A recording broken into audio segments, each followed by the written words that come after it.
നിങ്ങളെ ഉമ്മ ജീവിക്കുന്ന ജീവിതം അടുത്ത ലൈഫിൽ നിങ്ങൾ എടുക്കും, അല്ലെങ്കിൽ നിങ്ങൾ ഉമ്മ ജീവിക്കുന്നത് ഉമ്മക്ക് ഇഷ്ടപ്പെട്ട ജീവിതമാണ്? അല്ല, വലിയൊരു വിഭാഗം ആൾക്കാർ പറയാൻ വേണ്ടി പോണതല്ല. ഉമ്മ ഇഷ്ടപ്പെട്ട ജീവിതമല്ല ജീവിക്കുന്നത്. ഉമ്മ പലതും ഉമ്മ അതിലേക്ക് ഇങ്ങനെ പൊരുത്തപ്പെട്ട് വന്നതായിരിക്കും. ഒരു ചിലപ്പോൾ ഇഷ്ടപ്പെടുന്ന ജീവിതമായിരിക്കില്ല മൊത്തത്തിൽ.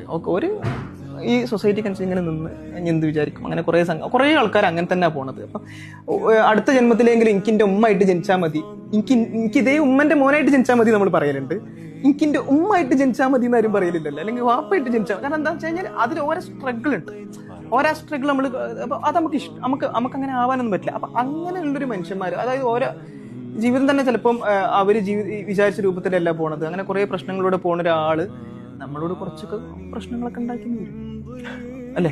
അവരുണ്ടായിരുന്നു ഒരേ പോണത് അങ്ങനെയാണ്. അപ്പൊ പിന്നെ അവർക്ക് ഒരു കുറെ കൂടി മനസ്സിലാക്കണം, പോസിബിലിറ്റി ഇല്ല.